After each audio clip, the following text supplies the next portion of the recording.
the start of a big day of signings for the Flyers. We're joined by head coach Todd Dutiaume. Todd, great to see you again. What's been happening over the past few weeks? We weren't employed by the Fife Flyers over the lockdown period, so we have a lot to do and a lot to catch up on. But that's all been going on behind the scenes here this last couple of weeks. We've been making some excellent progress, and we'll continue to. But an awful lot to do and an awful lot to catch up on. Mike Cazzola announced his retirement this week. Mike was a great servant of the club, obviously. Did you kind of hope that he might have come back for another season? A huge fan of Mike Cazzola. I can't say enough good things about him as far as a player and certainly as an individual. Great servant for the club. It just seemed that he was used in all clutch situations. He was always getting involved and put up some decent numbers in his time with us. So he'll be sadly missed, but Mike's on to bigger, better things in his career, and we wish him all the best. How does it work? How does bringing a player into the club work?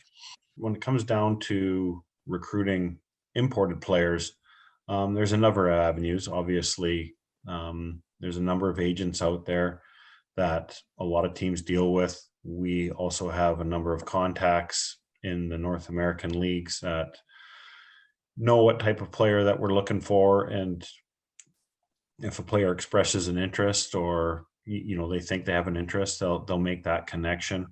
Former players are great recruiters for us. I think that over the years we've got a huge number of our players just through the small channels in the hockey world.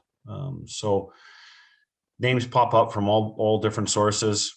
I just got a name the other day from Evan Stofflet, former Flyer alumni. So these things happen all the time, and you maintain these connections, as do all coaches and GMs in the league. You get that initial intro when you talk, and you learn a little bit more about the kid as a person and as a player.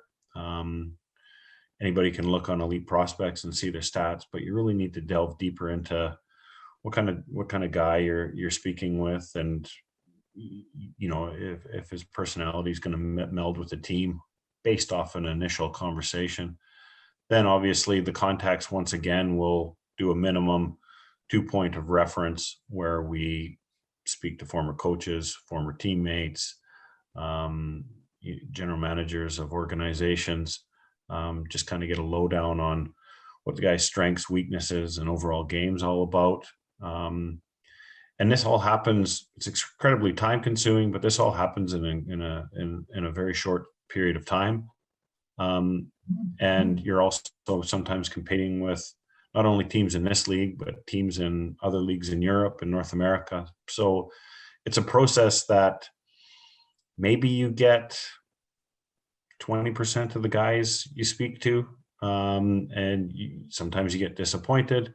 Sometimes you find absolute gems. You just don't know until you get them over here, get them on the ice for sure, and get the team together and starting to gel. With this year off, and some players taking that year off because of COVID, we have the formation of a group that's extremely excited to get back into the game they love and back on the ice. Sounds a little bit like speed dating for hockey players. Believe me, some days when you're on the phones or Zoom, it kind of is, Ellie. But even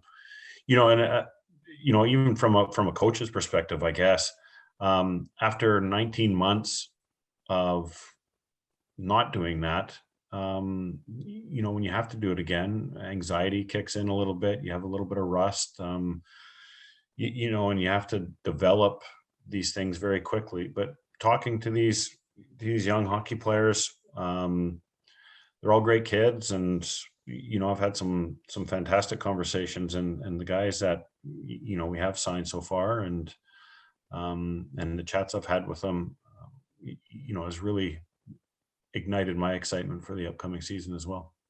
Great. So we've got 4 players to announce this evening. And the first one is on the way in 30 minutes at 6:30.